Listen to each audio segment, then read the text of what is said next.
Hi, my name is Charlie McGrath. I'm the founder of WideAwakeNews.com and a host on the Rinse Radio Network with a question. Who do you think uttered these words? The president does not have the authority under the Constitution to unilaterally authorize a military attack unless it's a direct threat against this nation. That sounds like something that maybe Thomas Jefferson would say. That sounds like something that's right out of the Constitution. However, it was President Barack Obama who uttered those words before he became president in 2007. 2007, President knows without a doubt that it is unconstitutional for a president to use unilateral force, take unilateral military action against a nation unless it poses a clear threat to this nation. Is this why he came out this weekend and said, I'm going to throw this over to Congress because I want a constitutional war against Syria? Well, we have to think that the answer to that is no, because the preamble of his speech, he said he's within his rights to launch military action against Syria, and Syria will pay. At the end of the day, Syria is going to get attacked. Make no mistake about it. So why? Why turn it over to Congress? Why delay things a few days before we go ahead and attack? Is it because the president's following the will of the people of this nation? He says we'll be a stronger nation if Congress approves some kind of military action against the people of Syria, the government of Syria.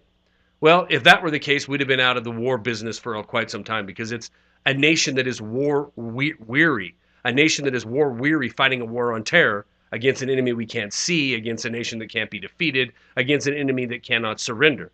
It's been going on quite some time that the people of this nation have a negative rating when it comes to us prosecuting a war on terror.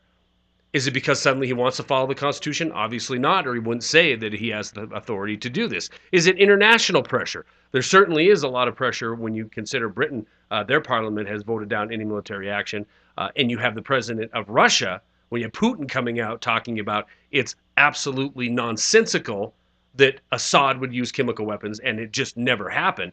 And you have Iran, and you have nations in that region of the world that are saying a U.S. attack will lead to an attack on Israel. So there's certainly a lot of international pressure for us not to launch an attack against Syria. However, there's been international pressure, this expansion policy, this imperialist policy that we've had over the last decade prosecuting a war on terror. There's been plenty of international pressure, plenty of public protest around the world. So certainly, all of a sudden, we're not growing a heart when it comes to destabilizing government. So why? Well, let me give you a reason. Let me give you 16,699 billion reasons. This is how long our national debt has, this is where it is frozen at, 16,699 billion, 396 million for over 100 days. The Treasury has been doing its magic, extraordinary measures to keep the legal debt limit at 25 million below that number. So here we sit. All accounts show that by the 1st of October, we can no longer cook the books and keep us within $25 million of that 16,690 million debt ceiling limit. So why not just throw this debate to Congress?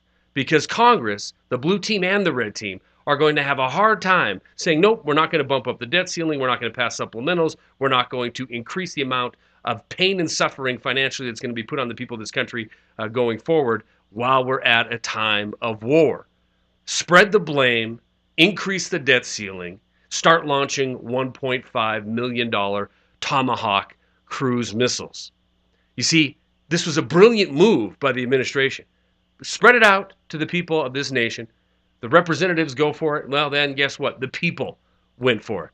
The 80 Republicans who sent letters to Bonner just a week ago saying that they would not support any increase or allow any funding that didn't defund Obamacare, they're going to be shut down because, hey, they got to increase the debt ceiling, they got to pass this budget. It's in the name of spreading democracy around the world. See, while they're telling you something in one hand, while they're showing you this hand, they're completely picking your pocket with the other hand. No war in Syria. No war in Syria. We are absolutely without moral high ground when it comes to launching weapons, launching destruction into this nation. We know the so-called rebels are terrorists, the same group you've been made to fear over a decade. We know that the evidence that Kerry and everybody else is giving to us is suspect at best. And we know at the end of the day, there will be an attack. We will be held financially responsible, and we will be held morally responsible by future generations, not only Americans, but people around the world. So these people that are so convincing in getting us into bed with the military-industrial complex to launch these $1.5 million Tomahawk cruise missiles, how are they spending their time? Well, we know John Kerry spent an evening with Assad and his wife before the beginning of the Civil War. This is somebody who makes this man out to be the next Adolf Hitler. Exact quote: "The next Adolf Hitler, the next Saddam Hussein. We got to get rid of him at all costs." You know, the same rhetoric, the same propaganda used to get us into Iraq, Kerry is once again using to get us into war with Syria. And how is John McCain spending his time? Sitting back, listening to these important hearings. Syria in crisis. We're about to go into war. Well, as a picture I'll show you that I'll attach to this video, he's sitting there playing video poker on his iPhone. Nothing is what it seems. The truth is there, but you got to seek through the fluff, through the propaganda, and find it out for yourself.